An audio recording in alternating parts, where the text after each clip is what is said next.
Saudara-saudari yang terkasih, kita jumpa lagi dalam Pelita Hati hari ini, Sabtu tanggal 22 Agustus 2020, hari biasa dalam Pekan Biasa yang ke-20, bertepatan dengan peringatan wajib Santa Perawan Maria sebagai Ratu.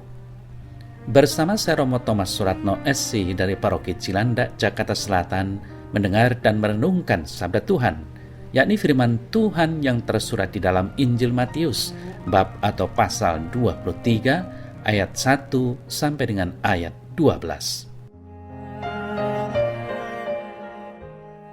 Sekali peristiwa, berkatalah Yesus kepada orang banyak dan kepada murid-muridnya, katanya, ahli-ahli Taurat dan orang-orang Farisi telah menduduki kursi Musa. Sebab itu turutilah dan lakukanlah segala sesuatu yang mereka ajarkan kepadamu. Tetapi janganlah kamu turuti perbuatan-perbuatan mereka, karena mereka mengajarkannya tetapi tidak melakukannya. Mereka mengikat beban-beban berat, lalu meletakkannya di atas bahu orang, tetapi mereka sendiri tidak mau menyentuhnya. Semua pekerjaan yang mereka lakukan hanya dimaksud supaya dilihat orang. Mereka memakai tali sembayang yang lebar dan jubah yang panjang. Mereka suka duduk di tempat terhormat dalam perjamuan dan di tempat terdepan di rumah ibadat. Mereka suka menerima penghormatan di pasar dan suka dipanggil rabi. Tetapi kamu, janganlah kamu disebut rabi, karena hanya satu rabimu, dan kamu semua adalah saudara. Dan janganlah kamu menyebut siapapun bapa di bumi ini, karena hanya satu bapamu, yaitu Dia yang di sorga. Janganlah pula kamu disebut pemimpin, karena hanya satu pemimpinmu, yaitu Mesias. Barang siapa terbesar di antara kamu, hendaklah ia menjadi pelayanmu. Dan barang siapa meninggikan diri, ia akan direndahkan, dan barang siapa merendahkan diri, ia akan ditinggikan. Saudara-saudari yang terkasih, warta Injil yang kita dengar bersama pada hari ini berbicara tentang kecaman Yesus terhadap para ahli Taurat dan orang Farisi. Yesus menyuarakan kebenaran tentang ketidakbenaran. Di sisi lain, Yesus mengakui jabatan mereka sebagai pengajar hukum, sebagai guru-guru masyarakat, dan penafsir hukum. Hukum Musa sendiri menjadi hukum politis yang berlaku dalam bangsa mereka, dan merekalah yang menjadikan hakim-hakimnya atau yang bertugas sebagai hakim di pengadilan.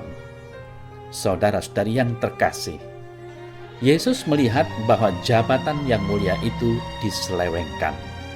Banyak kedudukan yang baik justru diisi oleh orang-orang jahat. Bila keadaannya sudah menjadi seperti ini, orang-orang ini tidak akan dihormati lagi dengan kedudukannya itu, karena kedudukan itu telah dicemari oleh mereka. Cara hidup mereka yang duduk di kursi Musa itu telah begitu merosotnya, sehingga kini tibalah saatnya bagi sang Nabi Agung, seorang nabi seperti Musa, untuk membangun kursi yang lain. Oleh karena itu, saudara-saudari yang terkasih, jabatan dan kekuasaan yang baik dan berguna tidak bisa dihukum dan dihapuskan begitu saja, sebab nanti akan jadi rusak. Karena ada kalanya jabatan dan kekuasaan tersebut jatuh ke tangan orang-orang fasik yang menyalahgunakan kedua hal tersebut.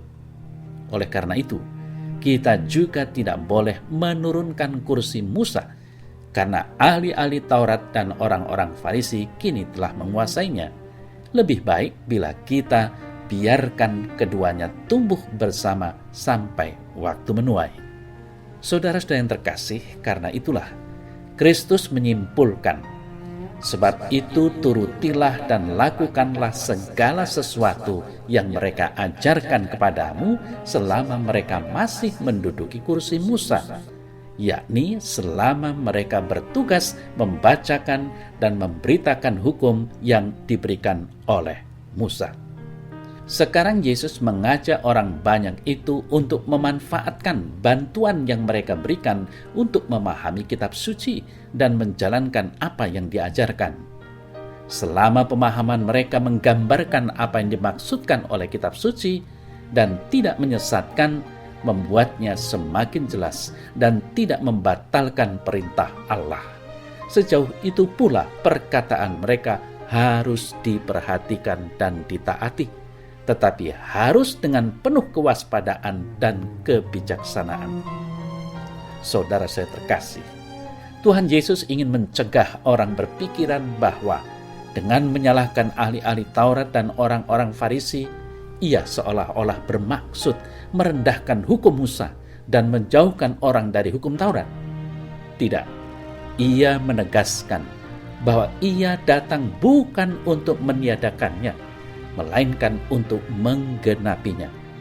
Perhatikanlah, dalam mengkritik pejabat dan jabatannya, kita harus bijak supaya tidak menyalahkan pelayanan, karena yang bersalah adalah pelayannya dan bukan pelayanan itu sendiri. Saudara-saudara yang terkasih, pemimpin yang benar adalah pemimpin yang lebih dulu membiarkan diri dipimpin Allah, baru kemudian memimpin orang lain. Guru yang benar pun demikian. Lebih dari sekedar tahu kebenaran sebagai pengetahuan, guru harus lebih dulu tahu kebenaran sebagai pengalaman dan penghayatan nyata. Jangan-jangan kita menjadi seperti orang-orang Farisi dan ahli-ahli Taurat, hanya berbicara dan mengajarkan atau menganjurkan kebaikan dan kebenaran kepada sesama kita, tanpa kita sendiri mau melakukan hal-hal itu. Terkadang hidup kita menjadi batu sandungan bagi orang lain untuk membangun kehidupan mereka menjadi lebih bermutu. Kalau kita sendiri mau menjadi pribadi yang bermutu, kita seharusnya selalu mengupayakan keserasian antara kata dan tindakan. Ya Tuhan Yesus, ajarilah aku untuk menghayati berbagai kebenaran dan kebaikan yang aku peroleh dalam hidupku, agar aku tidak menjadi batu sandungan bagi sesama. Amin.